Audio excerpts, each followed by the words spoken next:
ಅಸ್ಸಲಾಮು ಅಲೈಕುಂ ಮತ್ತು ಎಲ್ಲರಿಗೂ ನಮಸ್ಕಾರ. ನಾನು ಮೊಹಮ್ಮದ್ ಕಾಮ್ರಾನ್ ಅಹ್ಮದ್. ಇವತ್ತು ನಾನು ಭಾರತದ ಮಹಾನ್ ಧಾರ್ಮಿಕ ನಾಯಕ ಹಾಗೂ ಇಸ್ಲಾಮಿಕ್ ಪ್ರಬೋಧಕರಾದ ಮೌಲಾನಾ ಕಿಫಾಯತ್ ಅಲಿ ಮುರಾದಾಬಾದಿ ಅವರ ಬಗ್ಗೆ ಸ್ವಲ್ಪ ವಿಸ್ತಾರವಾಗಿ ಮಾತನಾಡಲು ಇಚ್ಛಿಸುತ್ತೇನೆ. ಮೌಲಾನಾ ಕಿಫಾಯತ್ ಅಲಿ ಮುರಾದಾಬಾದಿ ಅವರ ಶಾಂತಿ, ಸತ್ಯ ಮತ್ತು ಧರ್ಮದ ಮಾರ್ಗವನ್ನು ಪ್ರಚೋದಿಸಿದ ಅತ್ಯಂತ ಮಹಾನ್ ವ್ಯಕ್ತಿಯಾಗಿದ್ದರು. ಅವರು ತಮ್ಮ ಸಂಪೂರ್ಣ ಜೀವನವನ್ನು ಇಸ್ಲಾಂ ಧರ್ಮದ ಸಾರವನ್ನು ಜನರಿಗೆ ತಲುಪಿಸಲು ಮೀಸಲಿಟ್ಟಿದ್ದರು. ಅವರು ಬೋಧಿಸಿದ ಮಾತುಗಳು ತುಂಬಾ ಸರಳವಾದರೂ ಗಂಭೀರ ಅರ್ಥವನ್ನು ಹೊಂದಿದ್ದವು. ಅವರು ಯಾವತ್ತೂ ಹೇಳುತ್ತಿದ್ದರು, ಇಸ್ಲಾಂ ಧರ್ಮ ಶಾಂತಿಯ ಮಾರ್ಗವಾಗಿದೆ, ಪ್ರೀತಿಯ ಧರ್ಮವಾಗಿದೆ. ಇದು ಮಾನವತೆ ಕಲಿಸುವ ಧರ್ಮ.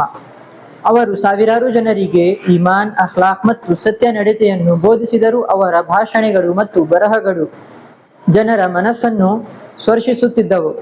ಅವರು ಬೋಧಿಸಿದ ಧರ್ಮ ಸರ್ವ ಜನಾಂಗಕ್ಕೂ ಉಪಯುಕ್ತವಾಗಿತ್ತು. ತಮ್ಮ ನಡತೆ, ಭಾಷೆ ಮತ್ತು ಜೀವನ ಶೈಲಿಯಿಂದ ಅವರು ದಾರ್ಶನಿಕ ಹಾಗೂ ಪ್ರಭಾವಶಾಲಿ ಗುರುಗಳಾಗಿ ಎಣಿಸಲ್ಪಟ್ಟರು. ನಾವು ಮೌಲಾನಾ ಕಿಫಾಯತ್ ಅಲಿ ಮುರಾದಾಬಾದಿ ಅವರು ಜೀವನದಿಂದ ಬಹಳಷ್ಟು ಕಲಿಯಬಹುದು. ಶಿಸ್ತು, ಇಮಾನ್ದಾರಿ, ಪ್ರೀತಿ ಮತ್ತು ಶಾಂತಿ ಇಂತಹ ಮಹಾನ್ ಧಾರ್ಮಿಕ ನಾಯಕ ಹಾಗೂ ಬಗ್ಗೆ ತಿಳಿದುಕೊಳ್ಳುವುದು ನಮಗೆ ಗೌರವ ಮತ್ತು ಪ್ರೇರಣೆಯ ವಿಷಯ. ಧನ್ಯವಾದಗಳು. ಅಸ್ಸಲಾಮು ಅಲೈಕುಂ.